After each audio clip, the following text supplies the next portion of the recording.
Hello, and thank you so much for joining us. Normally, I used to say for your Friday night into Saturday morning if you're on the East Coast, but it's been quite a minute since we reviewed Rampage because sports have just derailed it. I don't know. It seems like basketball is basketballing super hard tonight, and the hockey also has been hockeying, but we're not here to talk about sports that don't have scripts. Get in your super chats, get in your humper chats at humperchats.com, twitch.tv/Fightful Gaming. If you enjoy the Twitch platform, you could send us your bits. And we're also going to remind you to subscribe to FightfulSelect.com. You got the Smackdown rundown. You got the results a little early if you're into the spoilers about what happened to this tournament tonight. Some news about CM Punk breaking there as well, who he is angling to fight on his way back. So much great wrestling news and more. You get me and Pulowski doing pay-per-view post shows and sour graps. We got a lot going on here. When I can't join Pulowski, often it'll be a double Alex show, it seems now. I am joined by both my Alexes, which was a delightful surprise to me as well, because I didn't know Pulowski was going to hop on here, especially because he is still doing sour graps. But both of my Alexes, we'll start with Pulowski. How you doing? I'm good. I just decided to hang out with you guys until I start my thing in like 13 minutes. You know, because why not? Apparently, the people want more of this. The people are begging for this trio. We are the trios champions. We are. We're the trios champions of Fightful. We're gonna create our own rules, like House of Black. We're gonna have our own podcast. Our own open house rules. Yep. Cardoza, how you doing, buddy?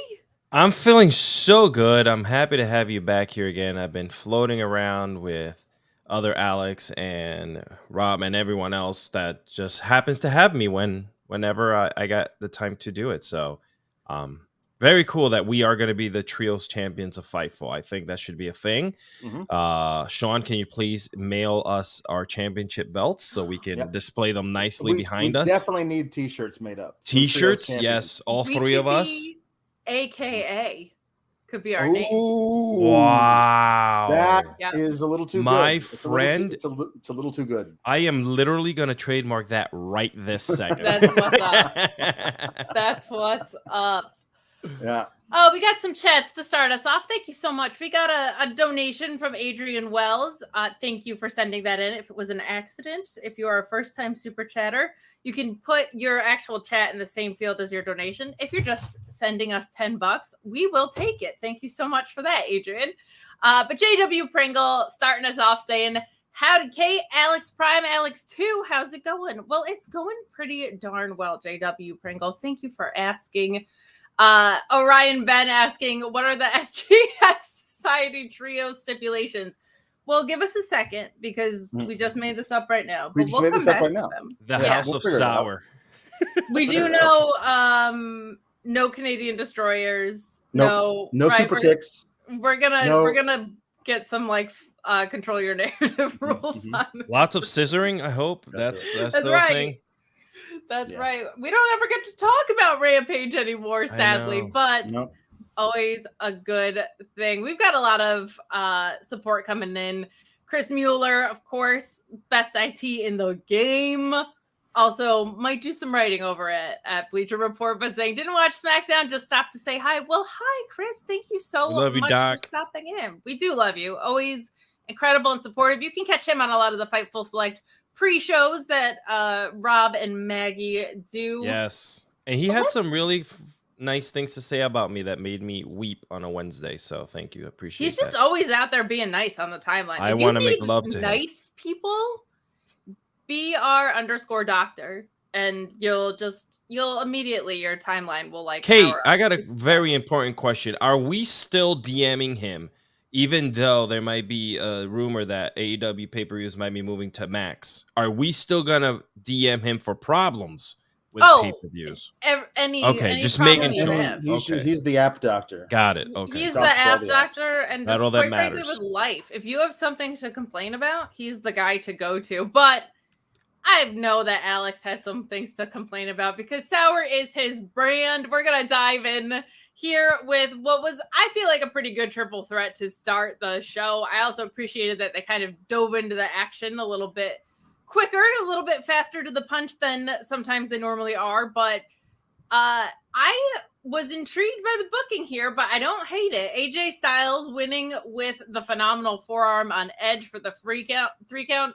Unfortunately, I felt like this was a great match, except for the spot that happened right before. It looked like there was something weird with that spear that didn't quite click in, but a really, really fun match. My favorite spot in it was we got this really cool thing where AJ landed a kick and sent Ray into Edge on the floor and then baseball sliding him to basically force Edge to DDT Ray onto the floor. Like, super clever spot. And it's really cool to see tandem offense in tag matches. It's almost like you have to have syncing offense to make triple threats work. It can't be in tandem because you're always trying to beat the other two guys, but to make it look logical like that, spots like that go a really, really long way. I thought this was a really fun opener. I will throw it to Cardoza first. What did you think? Yeah, it's very far few in between that we receive a banger right off the bat with WWE. I know the banger's overused, but I think the right person won as well. I thought it was Edge is on the later end of his wherever he's going. I think Ray as well. So it wouldn't make any sense. AJ still in the mix, right? So yeah, I think it was good. I really enjoyed it. There's a lot of matches that I don't like, but who knew a trios on a Friday night on SmackDown was something I was looking forward to.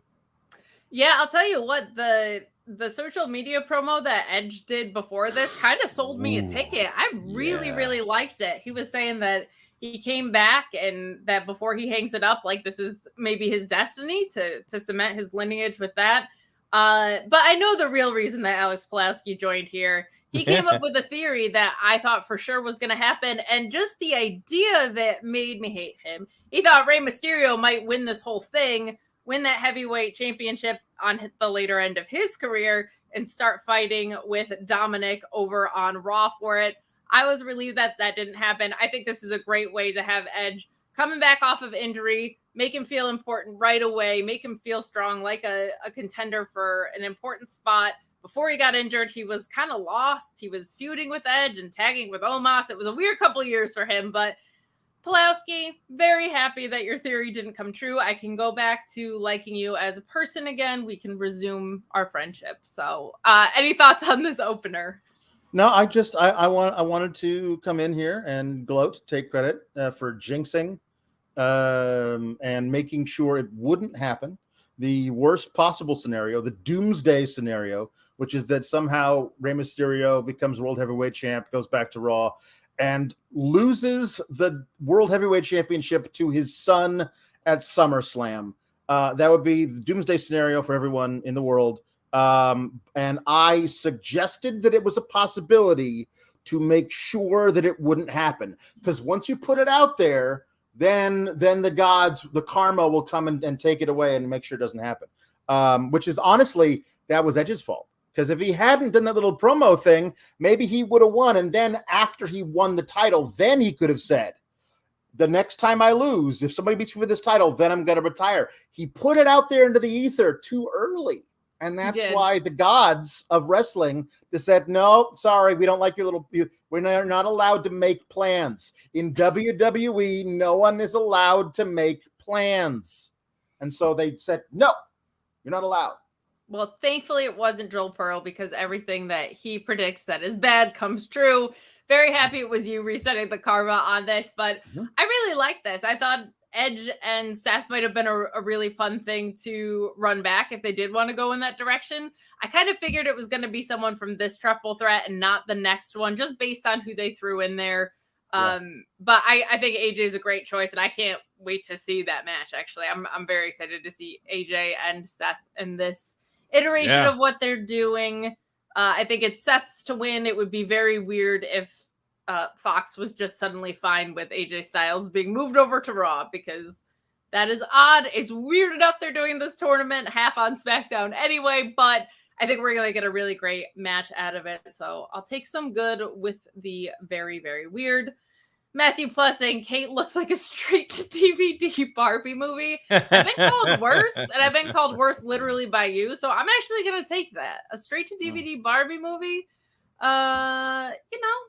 doesn't mean I'm not good looking. It just means that the movie was bad. So I'm taking it, girl. Robert Lyle saying, FYI, average age of the participants in the World Heavyweight Championship tournament is 41 years old. It's 6 months. Does WWE have an age problem? Yes. Yes. That's still true, right? Yes, they do. They have an age problem because when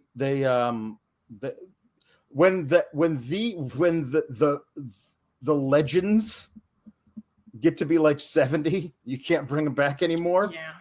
Then there's this crop of guys, but there's no crop of guys after this crop of guys who are all like 35 to 45. They don't have they're like, oh, we got Austin Theory. Yeah, whenever nobody likes him. Like they're not building anybody people really like and want to follow. And so yeah, they have an age problem. The thing that was the crazy one, the stat that Wade Barrett was like, there's a combined 90 years of in-ring experience between these three guys. And I was like, that can't be true. 75 I would buy. 90 is a lot. Like 90s, that means one of those dudes started in the ring at 8. Oh, Rey Mysterio. Sure, that makes sense. Okay. Yep. I'll buy that now. Yeah. I will say they do have an age issue. This match, considering the age of everybody in it, was fantastic. Like I wasn't watching this thinking like, these guys are past their prime, right. Really. Like nobody looked washed. Like everybody looked really good. However, I will also say that WWE, there's an alternative now. And guys that used to come back around for these part-time mega contracts probably still will, but when there's an alternative where you can work a semi-full schedule and have some breathing room, if they're offering comparable money, you might not have people doing these victory lap runs as much as they are now. Just as a possibility. People still might get to do 4 appearances a year for like $1 million, and they're happy campers. Don't you dare say it, Kate. Don't you dare say what that alternative is. I'll get scorched on the Twitter. Oh, it's AEW. They're gonna make damn it! There goes my DMs. $1 billion at their upfront. But you know, it is just something to be cognizant of in the landscape that we're in. Is that people might want to do a lighter schedule and then retire instead of a dry well and then going back to doing a victory lap. But good stuff here in this triple threat. I thought this was a bunch of fun, and we do move along. Luis pointing out that the 4 youngest wrestlers tonight were Theory at 25, the Yas Boys, Pretty Deadly at 25 and 28, and Pete Dunne, who's 29. The next 2 are 33. I guess Waller is 33. Wow. Dang. Okay. Sky at 33. Okay. So Io Sky and Waller are both 33 years old. Those are kind of your next runners up in the age front. So they should probably start capitalizing on the talent that they have kind of in what is, I would say, kind of a sweet spot of you have the experience, you figured things out about wrestling, but you're still young enough that you're kind of in your athletic prime. Sure. So yeah. Thank you for that. Luis always pulling up great stats in addition to keeping jerks out of our chat. We're going to talk about how cool Puerto Rico is. And when we were sending the links back and forth, I called them hermano because they always speak Spanish, like when we're off screen, and I'm just here being a white girl, being a straight to DVD Barbie. So, but I don't know. One of my 3 Spanish words in. Can I just I want to embrace you and bring you into it? Somehow... No, it's not you guys putting me off. It's just me being like, no, of course, but you're involved. We're friends now. We've been involved in a lot of different conversation stuff. So you're now. You're an honorary Puerto Rican. I'm getting you a shirt. You know what? Give me your address. I'm sending you a damn friggin' LWO shirt this week, okay?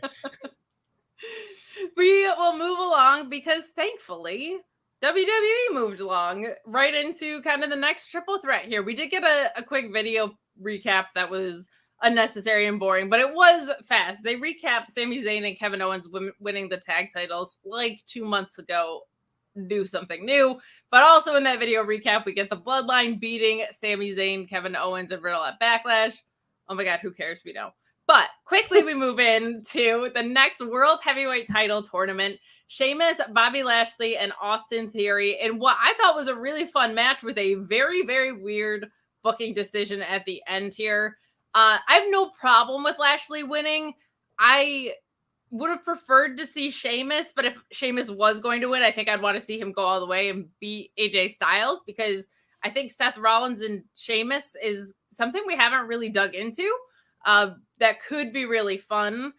But the weird thing to me on this one was that the ending, which was well executed, pins your champion in a triple threat. We get a hurt lock to Theory. Theory's trying to kick off the ropes, which I think is a very good and logical thing that more people should probably try and do. But Sheamus hits Theory with the bro kick, and Bobby tosses Sheamus out of the ring to just pin Theory and win. I completely don't get why you have Theory in this to take a pin when he's your US champion. We've already seen him fight Lashley over and over for this exact title. I don't think there's a lot of juice in a Sheamus Austin Theory program, and that's not what got set up out of here. I think it would have been way more effective, especially since next week we find out we're going to have Grayson Waller interviewing. Why would you not have one of your NXT debuts here? They love to have people losing their debut. I don't like that. But if you're going to do it, setting up a feud with either Bobby Lashley or Sheamus and a debuting somebody out of this triple threat would have made so much sense to me. I actually think Grayson Waller is the perfect candidate for that. He lost all the time in NXT and still just didn't care and made himself important and stuff. I don't understand why you're A, wasting that opportunity for one of these NXT call-ups, and B, why are you pinning your US champion on here? It doesn't feel like Austin Theory's reign is really taking. Pulowski, I know you have to go and start your own show soon, so I will throw it over to you first, and then we'll go to Cardoza. No NXT call-ups in a World Heavyweight tournament. Thank you very much. You've won 0 matches on the main roster. You don't deserve to be anywhere near the World Heavyweight title. Period. Full stop. I don't care if I like you or I don't. I don't like Grayson Waller. B. It's a Raw title. Nobody deserves to be. I don't know. Nope. No, I don't care if it's a Raw NXT call-up. No, just no. And Austin Theory somehow sneaking out of every triple threat by like shit canning somebody and pinning a dude off a mat off a move he didn't do. Turnabout's fair play. They love Turnabout's fair play. They love it. Oh, in the thing in a Backlash, Bobby Lashley hit a spear on Bronson Reed, and then you threw Bobby Lashley out of the ring. Oh, this time you got kicked with a bro kick, and the guy who even hit you didn't even pin you. They love that crap. I don't know why, but that's what they do. And they, remember, don't think pinning their champions in a non-title match means anything. And if you want to hear me mad about that and other things, tune over to Fightful Select. Sour Grab starting momentarily. Bye. I love you both. Do it after this show. Yeah, I mean, whatever. Like, just stay. You can't come on my program and steal my viewers. I mean, you can come in here and pop a rating. You can't take them with you at the door. Word. I can steal your viewers. Yoink. How dare you? He's still there. The yoink didn't work. That would have gone so much better if he had actually taken himself off the screen. But Cardozo, what did you think of this? I don't. It wasn't as to me. It wasn't as.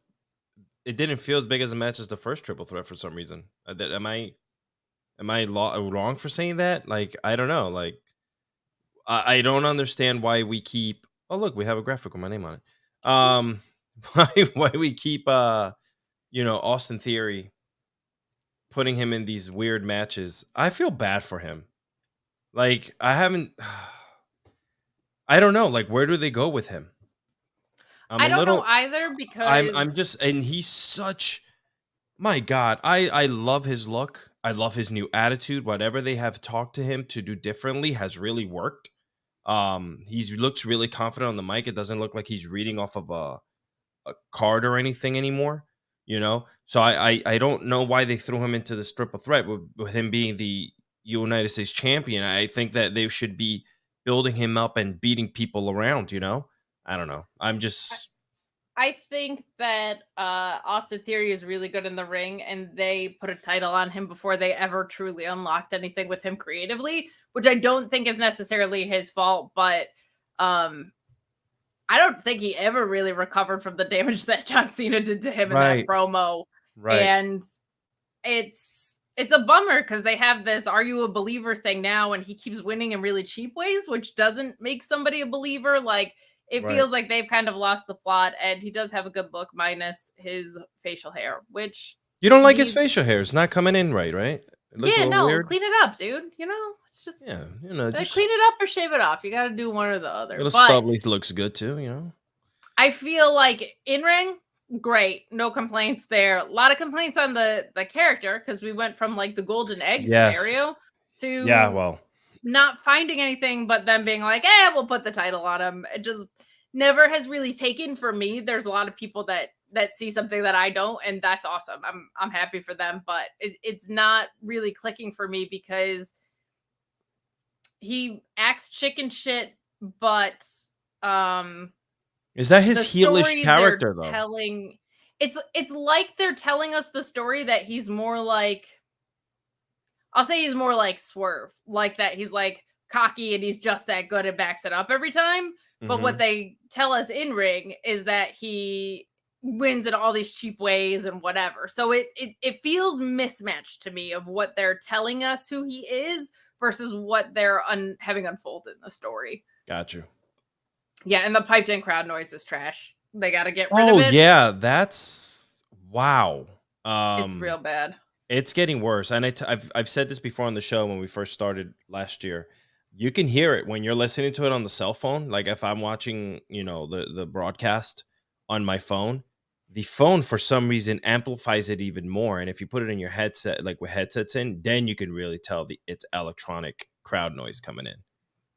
It's pretty bad too, because it's just they scale it up and cut it off so abruptly that it's just incredibly obvious. Like it's not if they're gonna do it, they gotta find a way to mix it in better because it's rough. And I also know that there's wrestlers that don't love it because if it's while you're giving a promo, that's predetermined crowd reactions that you then have to pause and wait for. It stilts a lot of the promos, and I think it affects some people a lot. Sure. But Adrian Wells gifted a YouTube membership. Thank you guys so much. We are nice up in our YouTube subscribers. If you want to subscribe, you'll get notifications whenever great shows like this go on.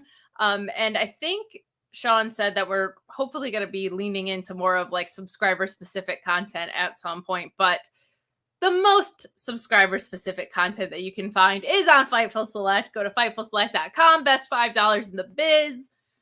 Stuff is heating up, man. It's always a weird year in wrestling, basically since this time last year. Yeah. But there's so much happening. A lot of it's really, really great.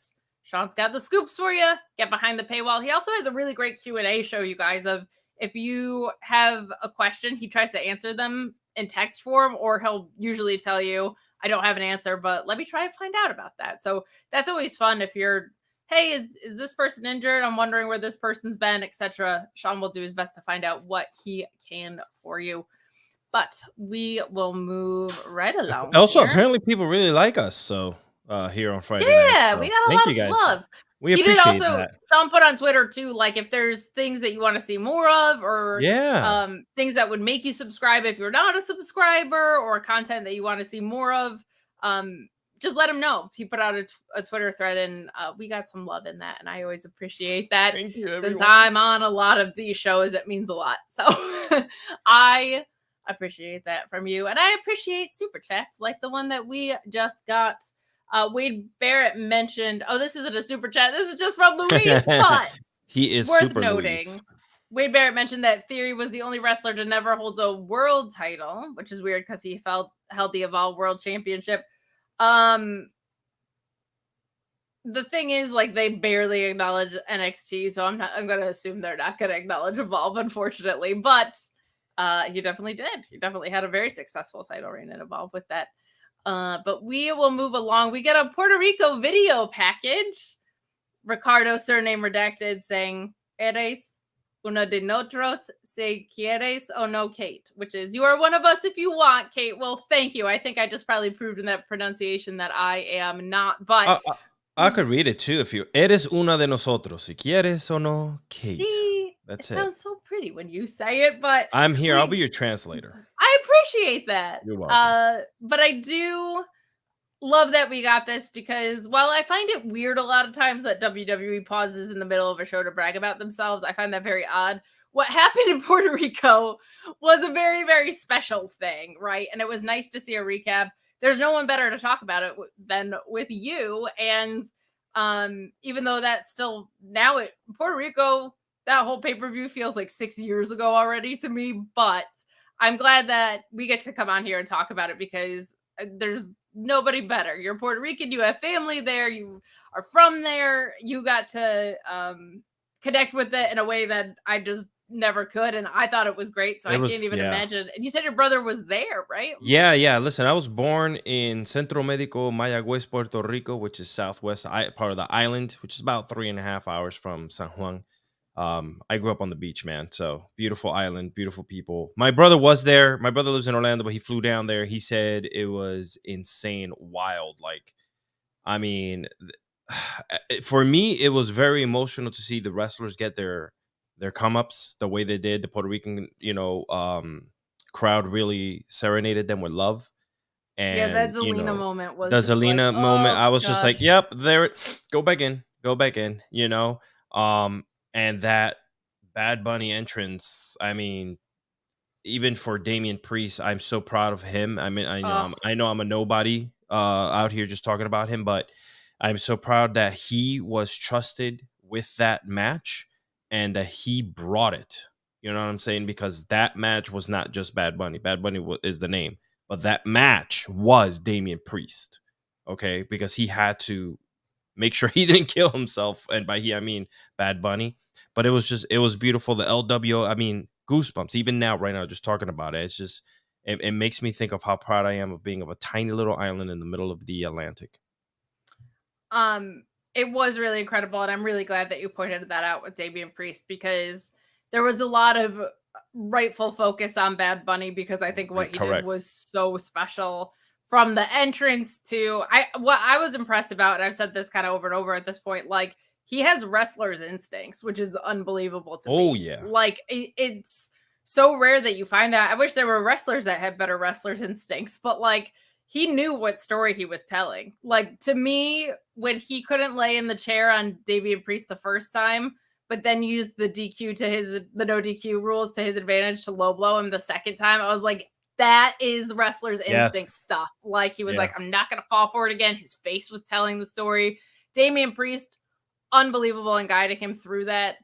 Bad Bunny's out here throwing out Michinoku drivers. Like he's selling for me. He had some of the best injury selling you will ever see in a pro wrestling ring too. All the spots with his leg in the corner, the way he was hobbling off, the way he came out on Monday and was hobbling again, like such incredible stuff. And yeah, that Zelina moment, I was crying. I can't imagine how you felt. Like it was really, really special. And I'm so glad that you got to have that experience as a fan and your brother got to have it. I'm hoping that if this is, we've seen the rumblings on Fightful about wanting, this event to continue going. And I mean, if it does happen next year, I don't think it will because there might be rumblings of where else it's going to go due to the money, that people pay to have the show on there. But if it does, man, I will be 100% having to go to this show because it's a vibe, man. I mean, I'm an hour and a half away, almost 2 hours in a plane ride. So I can just get there, party, fly back out. That's the thing. Even if it's just a more intermittent pay-per-view, like Backlash is certainly not one of the big four. You know what I mean? They should be running shows in Puerto Rico. 100%. Learned that. All the LWO stuff was so incredible.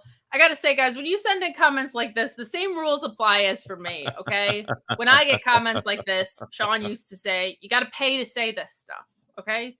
You can objectify us. You just have to pay to do it. And I'll within take that reason, as okay? a compliment. I think, right? That's a compliment. Thank you That so is a much. I compliment. appreciate You it. take it to the bank, but you guys I have to pay for it. That's the way we work around here.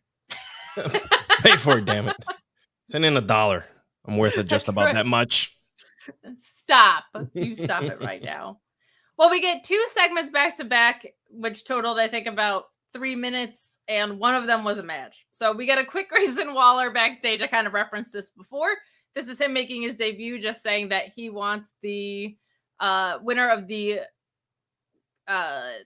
finals on the Grayson Waller effect. So that should be a good way probably to introduce Grayson Waller to the main roster. I think to get his personality, this is a great way to introduce it. And I'm thinking Seth wins. So it would make sense that he would then be interviewing the loser of that, right? You could set up a nice little feud right there. AJ Styles and Grayson Waller had a match in NXT, so there's a good thing to play into in that way. And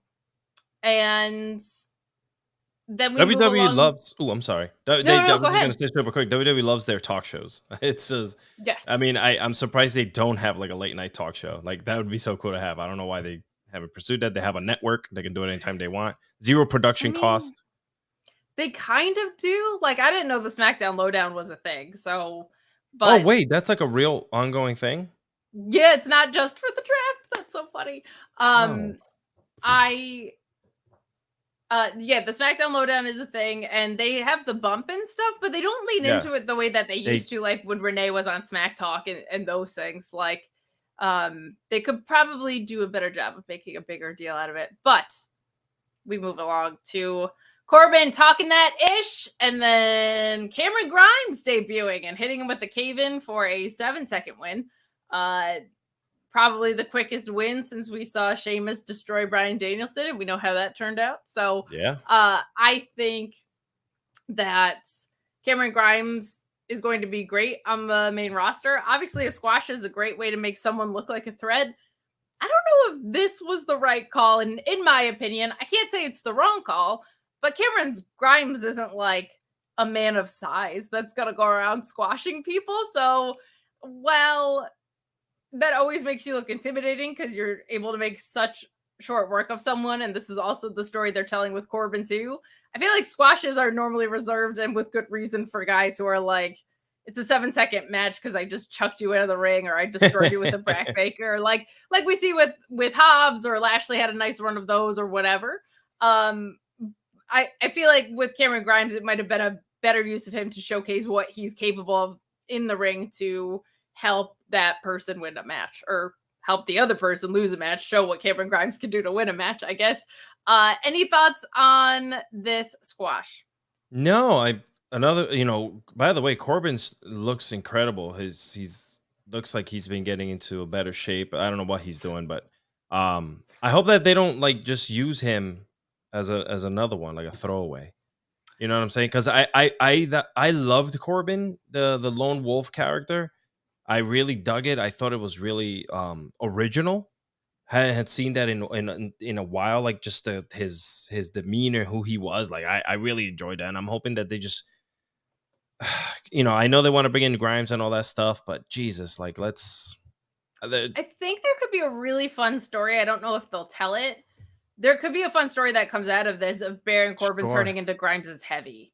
Of like, oh yeah, that could be a really, really fun way to go, of him being constantly down on his luck. Cameron Grimes has such an incredible personality that him having a heavy while kind of being in that mouthpiece role and still wrestling, I don't mean like in a managerial way, but there could be a really fun duo to play off of with that. And I think that could be a fun story to tell, of Baron Corbin is just constantly losing, and Cameron Grimes comes in with his personality, is on a hot streak. I think that could be a really fun way to go.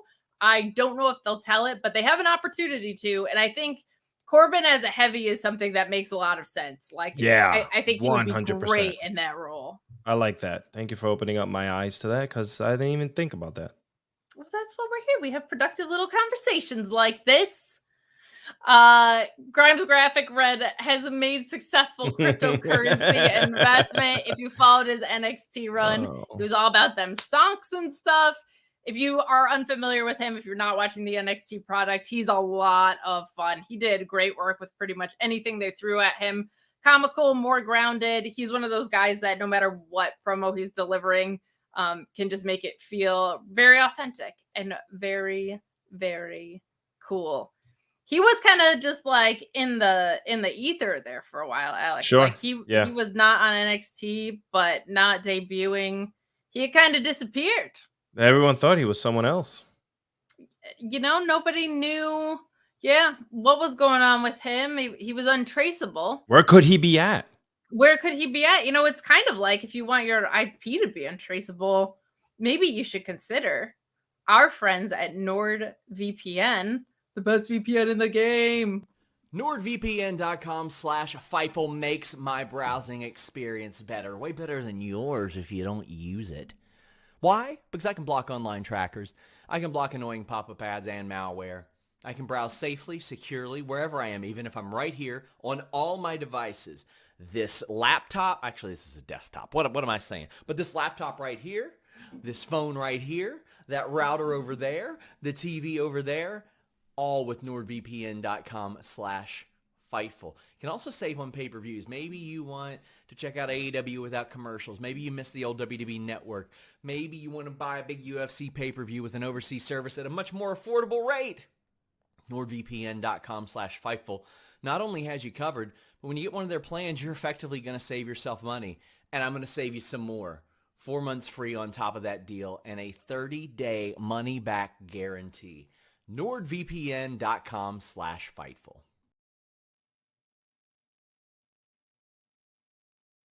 There you go. NordVPN sincerely has made a really big investment in us. We thank them for that, and we encourage you to use them. It's sincerely a really great deal, and they're a fantastic VPN service. So head over to NordVPN.com and use the code FIGHTFUL.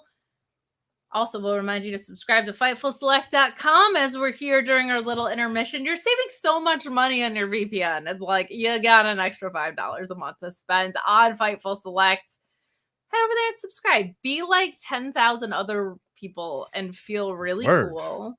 And subscribe already. You know what I mean? But if you don't want to subscribe, plenty of other ways to support us. You can leave a thumbs up on this video. That's one way. You can also give us your money via Super Chat and Humper Chat. And you can go to twitch.tv/FightfulGaming. So much happening here at Fightful. We got shows pretty much every day, week, multiple shows a day. Good stuff happening. Vicky L sent in a chat. Alexis, you are Kate's handsome Ken to her Barbie. See, now that's a compliment because she called you handsome to the Barbie. I was told I was going straight to DVD. So those are come on, Barbie. Let's go party. Oh yeah. We've got a Roman Reigns promo right here, and we've got some chats about it. This was an interesting one. I'm a little confused by the pacing of some of the Bloodline stuff, but we're gonna get into it right now. Roman Reigns comes out. Everybody goes crazy because he's here like once a year. He mentions that every man in the ring has main evented both nights of WrestleMania, which I really liked his nod to that. But he kind of starts to dig in and says that the Usos dedicated a tag team match to him, which is weird enough. He's not a tag team guy. He's a single star. He's the single star. He's the guy of the company. And then they proceeded to lose that match as kind of the crux of this promo. And then Heyman comes back out to kind of fill in some of the details after Roman is shaming them and sending them away. And Jay is laughing and he's not thinking it's very funny. He wants him to apologize, and he does, but kind of in a tongue-in-cheek way. We got Heyman, though, saying that the tribal chief has a game plan as usual, and he pulled some strings to get a tag title match at Night of Champions. But it's going to be Roman and Solo, not the Usos. This is interesting for a few reasons. I'm going to go through a couple super chats first. Ricardo, surname redacted, saying, are they inferring Sammy going to Saudi? What the F? I'm going to circle back on that one because I have thoughts. Anthony Velasquez saying, curious how the book of the tag titles play at Night of Champions because I don't see Roman or Solo taking a clean pin. Maybe the Usos turn. And Sean Garner saying, do Roman and Solo win the tag titles or do the Usos turn on them? I'm not convinced that the match that got set up tonight is the match that's happening at Night of Champions. I have a feeling this is going to turn into the Usos versus Roman and Solo, maybe. There's a few really odd things about it, but I am intrigued about where the story is going for the first time in a few weeks. I will say that, but I can't imagine Sami Zayn and Kevin Owens are going to Saudi Arabia. And I can't imagine I can't imagine people would be happy that Roman Reigns, the guy, the star, is going to Saudi Arabia and not competing in a singles match. Like, the whole point of Night of Champions is everybody's defending their titles. Roman should be defending his titles, and we don't get Adam Pearce coming out even having an issue with that. It's more like Roman's just running the product here. I think we might get the turn, maybe the Usos take out Solo and Roman, but it feels really early for that. It kind of feels like this promo should have come a couple weeks ago, in my opinion, building to that moment. But yeah, this is an interesting one. I like where the story's going. There's just some obstacles here that make me think that maybe something's going down next week, Alex. Yeah, I know that there's been some political movement overseas in Saudi, with the whole, whatever it is that's happening politically. I'm not gonna get into it. We all know why Zayn ain't there, Yeah. and so I don't know if that would be enough of a okay, this is what they're doing, so maybe you should represent kind of thing for him to show up. But it does seem odd that they already have the match set up. I mean, in years past, they never even played around with that. They never even put him on the card for anything. Isn't like not even like an injury angle or nothing. So No.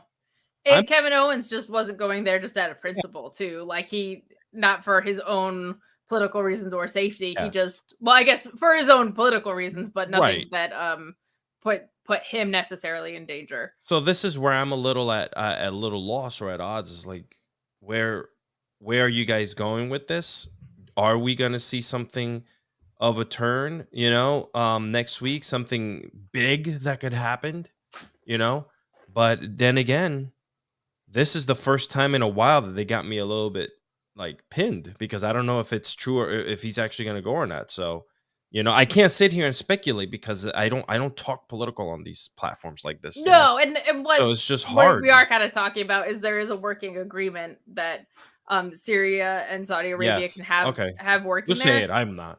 We can say what it is. We don't have to speculate on where we stand morally with that. But that I think it's also a big leap to assume that someone might feel comfortable doing that just because it is something that can kind of legally be done. But correct, yeah.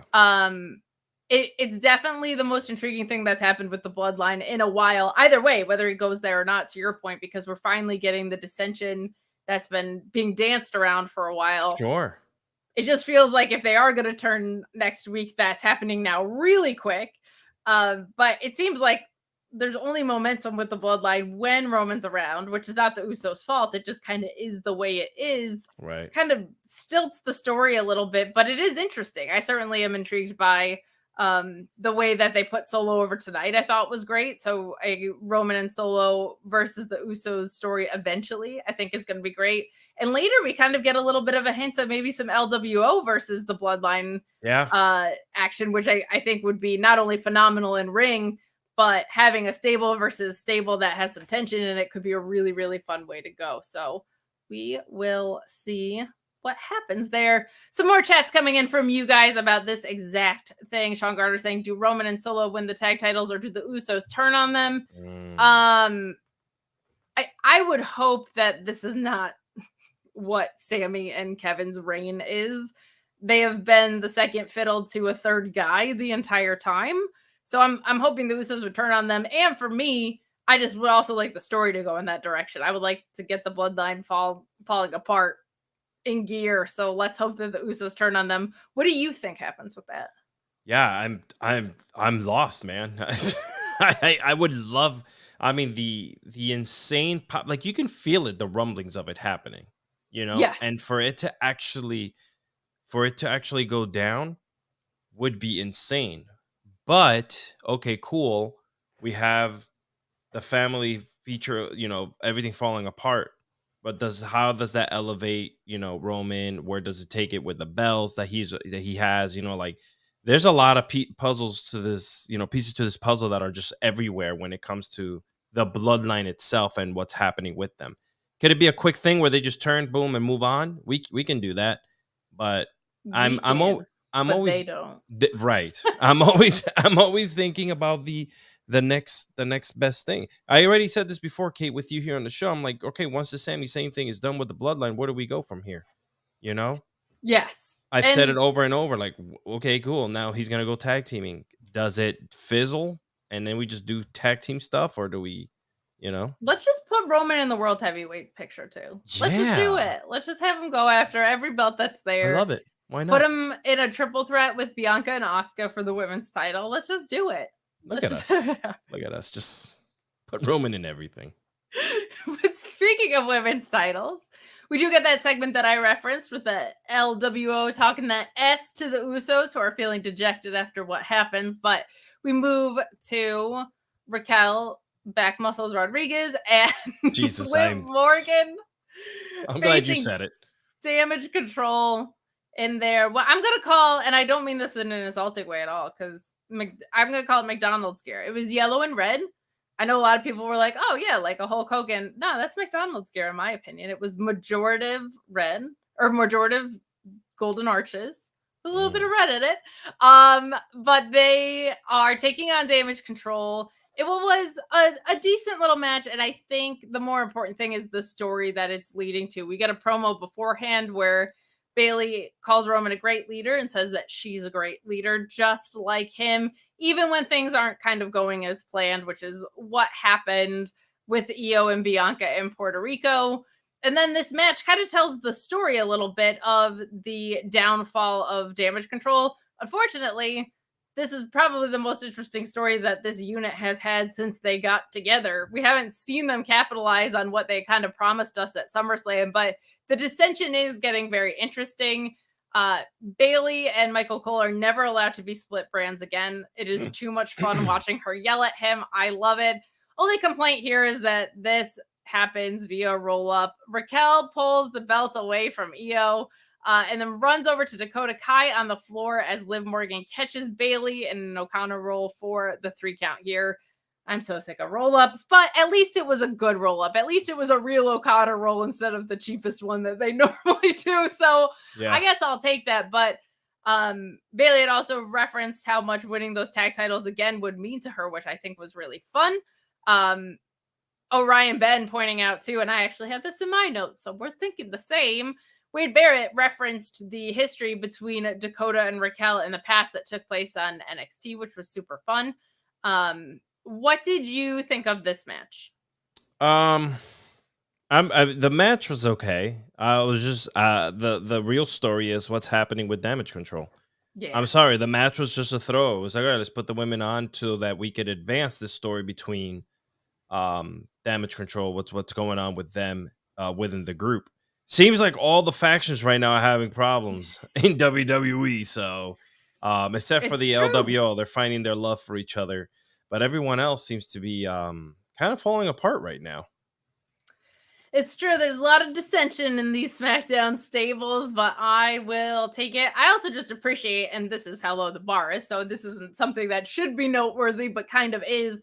We do have a women's tag team consistently defending their belts that doesn't look like it's going to split up in the next 10 minutes.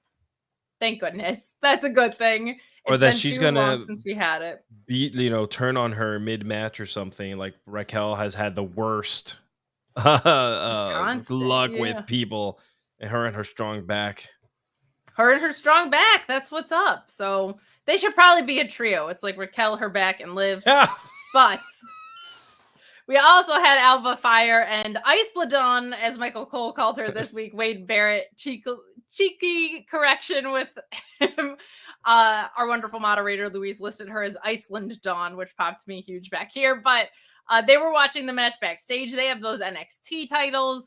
I've been rooting forever for them to unify the NXT women's tag titles with the main roster ones. I think that would be a really good way to go.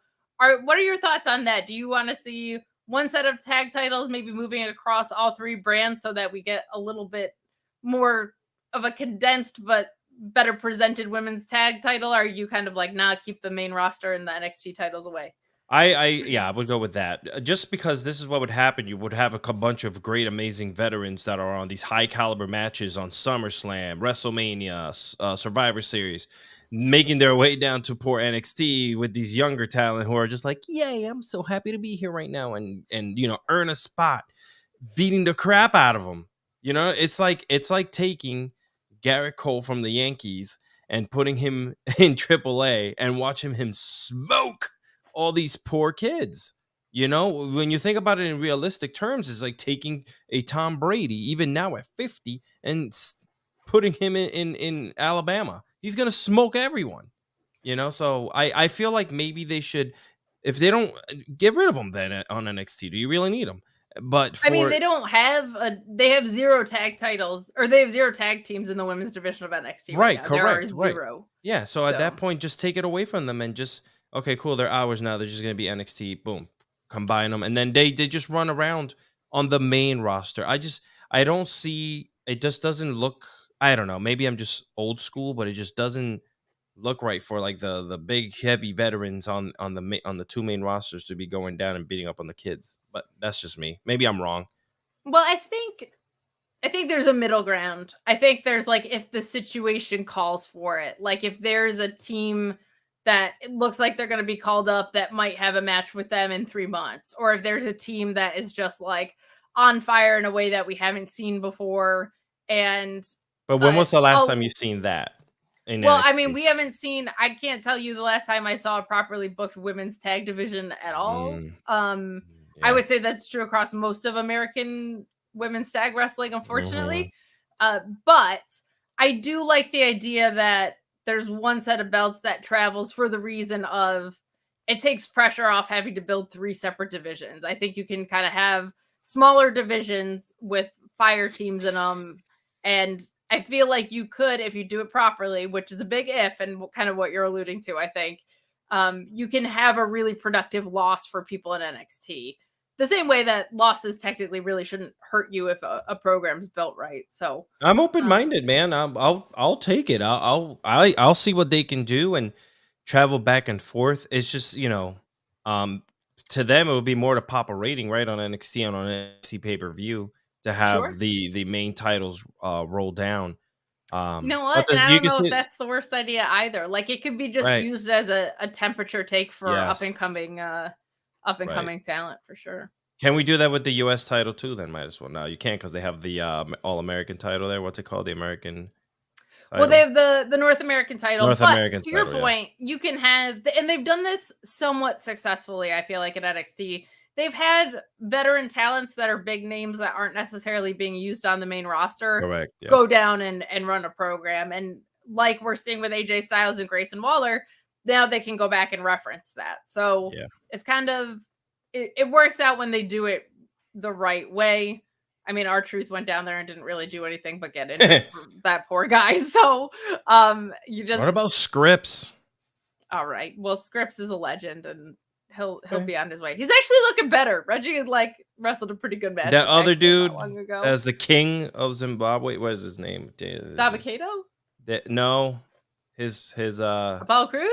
There you go. He's been so gone. I forgot. Well, he got drafted, so he's on Raw now. Yes, so I felt bad just like thinking. Well, I'm just referencing back to the being like sending Dijak's down there and he's nowhere near a title. I get what you're saying. Yeah. I get what you're saying. We got some more love for the Roman Reigns, Solo Sikoa, and Zayn and Owens mystery kind of that's there. Morgan Cerdic, I want to say is his name. Sorry if I pronounced that wrong, but chiming in via Humper Chat saying, loved the show tonight. I'm interested to see how Sami KO and the Roman Solo situation plays out for Night of Champions. As are we. I think we kind of recapped that already, but I'm intrigued to see what happens literally within the next week to propel that story forward. We got a fun little segment here from Pretty Deadly, as we call them on Tuesdays, the Yes Boys, because that was kind of their catchphrase, and the Brawling Brutes. a cheeky little back and forth, and something that I think could be a really fun program between these two UK teams. A lot to play off of there. And in-ring wise, I think could be a ton of fun. Did you have anything you wanted to point out about this? No, I think that they're like the second coming of Brazango. For some reason, every time I look at them, I'm like, it's like their younger version. Like if they had just started the whole group when they were younger, that's what they would be like. It was pretty. They look like they're gonna be a fun bunch to have up on the main roster. I'm a big fan of them, and I hope that they can back it up in the ring, which is Definitely great. can. Yeah, So they're great. I'm super excited to see what they we talk a lot about entertainment and pro wrestling, right? The two differences. These guys have it right now, so I'm hoping that they use them right, because we know what happens sometimes when they bring up these Porto guys from NXT, and Yes, I think it was weird because during the draft, it felt like Shawn Michaels had no idea who was getting called up.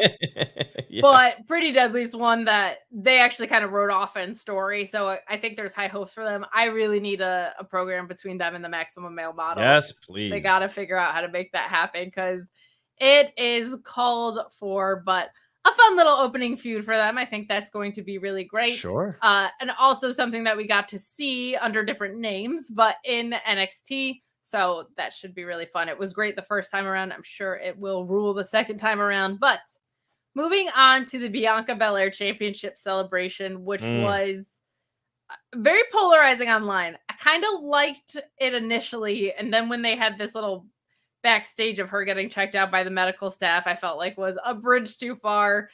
What happens is Bianca Belair comes out for her celebration and the highest of high heels. I have no idea how she's able to walk in them, but God bless her.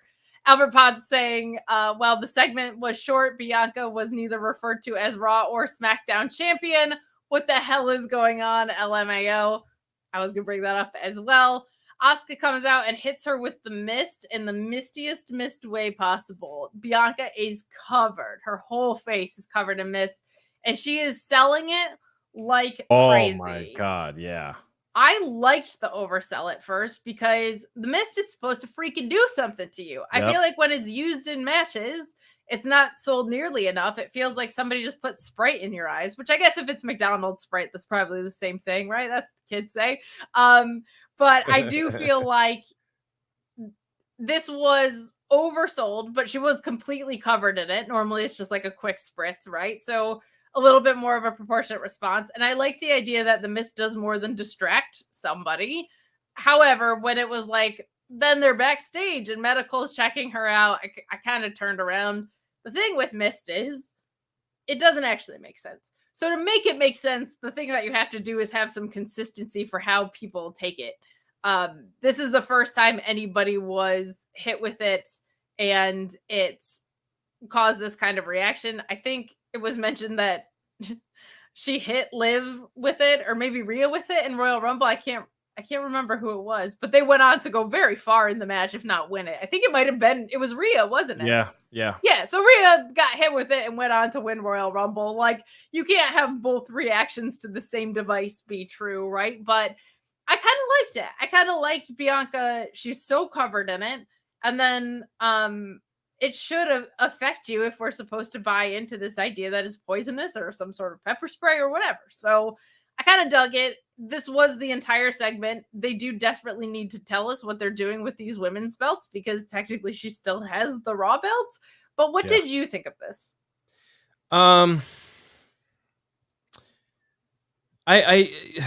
That's a little bit of a okay. Thank you for clarifying. It was Liv at the end of Rumble. Appreciate it. Oh, it was okay.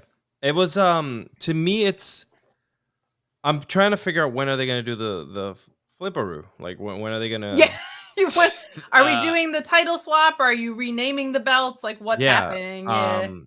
Just give us a little clue as we're not dumb. We're your viewers. We're giving you these hours, like tell us what you're doing with this stuff. But I can see, I think that Asuka could be the one to dethrone her, Yeah, it's kind of a shame they didn't tell a story going into WrestleMania when this started. That would have made a lot more sense, but I am glad we're getting a little bit of a story now because the match was great. Sure. And I want to see them kind of just like play it out. Maybe take it all the way into SummerSlam. Like play it out during the summer. It'll be a fun thing to watch. To have Asuka chase. And kind of just like find ways to continue to mist her in the most like random ass ways and make her continue like doubting herself. Like tell that story. Like it'll be cool to see. And then just one night, just put a post up on WWE.com saying that you switched the belts. That's it. Like we don't care. Just put it up. Hey, last night. I care. Figure it out. The thing that they need to do is stop with the brand loyalty with the women's belts. Just name one the women's universal and one the women's world and call it a day. These brand swaps are so cheesy. I hate them. Figure it out. But what you can't do is nothing, especially when you told us the draft rules go into effect after Backlash. They told us no new information tonight. No new information. After stipulating that. I think a very potential interesting program that they would love to run that I have mixed feelings on is Charlotte could enter the picture here. There's an obvious story of Charlotte being the only 4 horsewoman that Bianca hasn't beat, and there's a very rich history with Asuka and Charlotte as well. I think you could do a really fun triple threat program at SummerSlam maybe for that, to your point. But I liked their first match a lot. I wish it had to build. They're giving us the build now, I guess. I'll take it. I'm not mad about it. I am not either. I love me some Asuka. Ricardo, surname redacted. I love Ricardo. He's always having fun with us saying, yes, boys, grew on me in NXT. They're great. Yes, they are. They're so much fun. Breezango, a common comparison with the characters that they were given. Very, very similar, but in character, very different in the ring, though. There's a lot to look forward to with the Yes Boys, with Kit and Elton. But that brings us to the main event here. Our world title tournament semifinals. AJ and Bobby Lashley. AJ coming out with the win here, and what I thought was a very fun match. I believe he won with the phenomenal forearm again, so it's like an extra phenomenal forearm. It's the most phenomenal it's been because it picked up 2 victories tonight. This was a really, really fun match, and I think the right call. AJ coming in from injury, making him feel important right away is a really good thing. What did you think of the match, and what did you think of the booking here?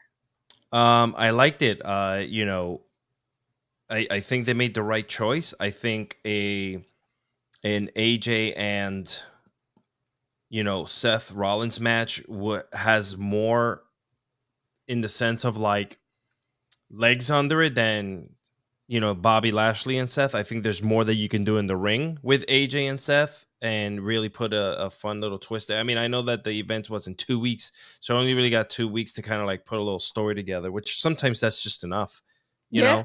But I think it'll play out really well. I think I like, and they have had some history, so it'll play out really. I think they made the right decision. Now, this is my personal opinion. I think that Seth makes to be the right winner for the title. I don't know why, but I feel like he's on Raw and it's a Raw exclusive title. No, perhaps? Because anything could happen, Kate. This is the world of World Wrestling Entertainment. You just went out of your way to tell us who's on these programs, and now you're like, but if they win, they're going to the other one. And then in 6 months, they're going to tell us all about brand supremacy and how important it is.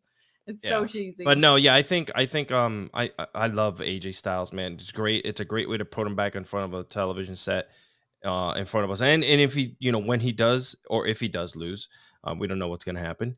I think it'll be cool, to see where they go with them, because AJ's just phenomenal. He is phenomenal. He lives up to the name. I think you're right. I think it's Seth's to win. I think he deserves it.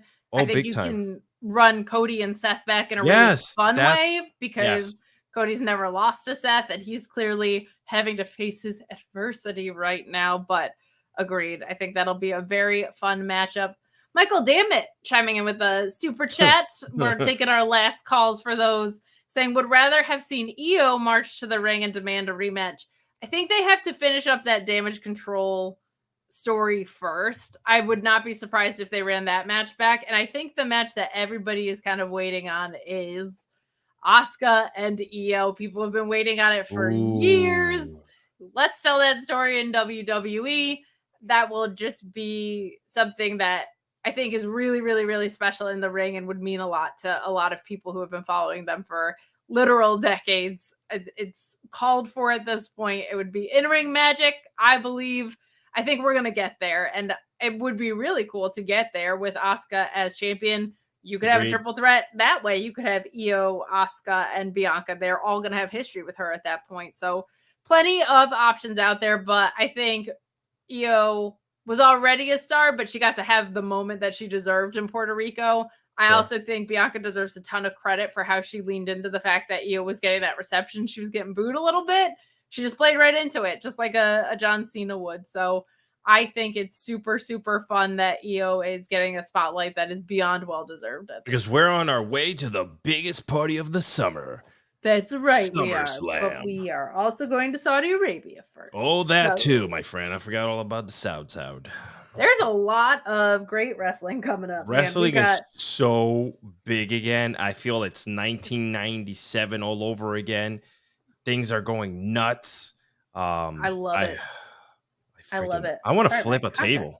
Sorry, I just. It looks like I'm crying about how happy I'm about wrestling, but I feel like I want to be violent right now. I don't know why, but because it's wrestling, man. We got it really is. Yeah. The Saudi Arabia show for Night of Champions. We've got SummerSlam coming up. You're gonna have All In and All Out and back-to-back weekends. You're gonna have Double or Nothing. There's so much. Collision's gonna be there. Fighter Fest and Bash at the Beach, whatever they call it. You know, like it's just definitely not Bash at the Beach. That's Bash at the Beach. Yeah, we're not gonna get sued. Bash at the Beach. They did it in Cleveland the one year. That was fun. I love that. But guys, that's our show for tonight. Thank you so much for tuning in. Have a safe and wonderful weekend. Alex, tell the people where they can find you. Please, by all means, you can find me at Alexis Cardoza on Instagram. And that right there will lead you to everything else that I do. There you go. You can find me all over this channel. You can find me on Select on Monday nights. You can find me Tuesdays, Thursdays, and Friday on the main channel doing the Tower Graphs NXT review with Alex Pulowski, the ROH and Impact dual show, and right here for the AEW Rampage and Smackdown show. You can also catch me on Fightful Overbooked on Sundays doing Kate and Joel Call It in the Ring. Follow me at Miss Kate Fabe on Twitter and TikTok, and Kate'sgrams on Instagram. We got a lot going on. I'm cranking out my own personal content. Let's go. Yes. So thank you so much for joining me. Hey, and shout out to my boy, Mr. Don't want to put his government out there, but everyone knows him anyway. Mike Rome now on WWE SmackDown. Let's go, baby. Yeah, that is one thing that I really liked about I like seeing how different commentators and ring announcers handle different talent. Like, it's nice when that gets to be refreshed too. I am selfishly very happy that Imperium is still getting called by Samantha Urban. She's so great. A young legend at this. She does incredible work too. So fun stuff with the draft. Always opportunities for new matchups. It's just a matter of if they are going to take advantage of them. So good stuff. But we are out of here. Have a wonderful weekend. We're out. Happy Mother's Day. Happy Mother's Day on Sunday.